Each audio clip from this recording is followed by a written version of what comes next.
Hi, my name is Michelle Fitzgerald, and I'm the training director of the Senzar Learning Center. We help people learn how to use intuition and how to work with subtle energies. Today we're going to talk about a topic that utilizes intuition, and that's deviceless dowsing. You may have heard of dowsing before. It's a form of intuitive inquiry where the intuitive uses a tool of some sort. Typical tools are rods, like you see here. This is called an L rod. Another very, very typical tool. This is a pendulum, just a weight on a chain or a string.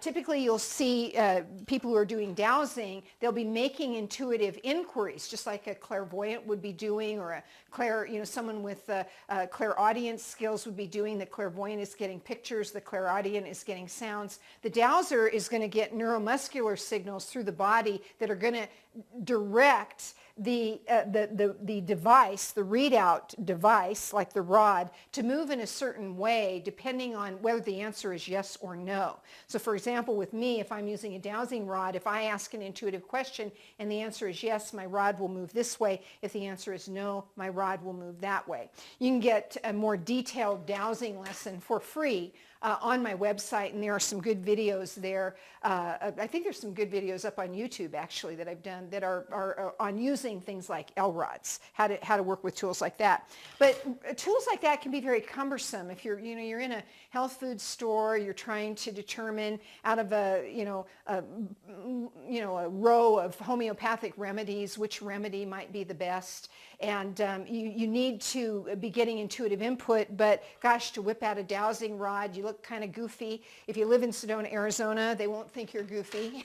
Or they will and not say anything. If you live elsewhere, you probably don't want to be looking goofy or having people think you're that odd. But anyway, bottom line is that it can be cumbersome to have a rod. You don't always have them with you when you want to ask an intuitive question. And again, it may not fit into the environment. It may not be appropriate for the environment that you're entering.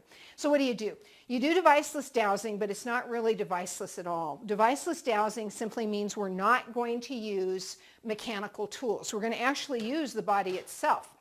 There are many, many different things you can do. I'm going to just show you one of my very favorite techniques for deviceless dowsing today. It's called finger dowsing.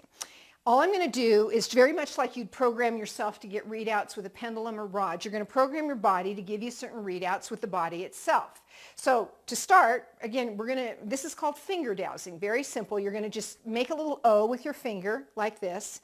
You're going to take your other hand and just get two fingers up like this. Okay, and you're going to tell your system, your intuitive self, your body, your subconscious mind, your conscious mind, all aspects of you, that when you ask an intuitive question and the answer to that question is yes, you want your fingers on this hand to be incredibly strong if the answer is yes. You're going to take your two little other fingers, you're going to try to break the fingers. If the answer is yes and you try to pull those fingers apart, you try to split them apart, you're going to have a heck of a time doing it, maybe even an impossible time doing it if the answer is yes. If the answer is no, you tell all aspects of you, you want the fingers to not have that kind of strength. You want them to easily break apart. So, and you can test it initially just to make sure your entire system gets what you're communicating. Do a little test. Make a truthful statement or ask a question that you know the answer to. For example, I make the statement, my name is Michelle. Is that true? And again, I'm requiring a yes or no answer. And I'll just test, and sure enough, I know that's true. My whole system knows that's true because my name is Michelle. And so I try to split my fingers apart and they won't split. Let's say I do something like, my name is George. Is that true? Now I'm not faking it.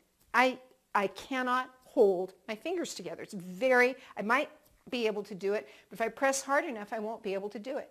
So you can just do a little, and that tells you that your system understands it. It understands what you want it to do as you get the intuitive information. So a yes will be here and a no will be here, and it's that simple. That's one way to do deviceless dowsing. So start experimenting with that, with intuitive inquiries that require a yes-no response, and see what you can do with that. Have fun. And check out some of my other videos. There's lots of them on dowsing.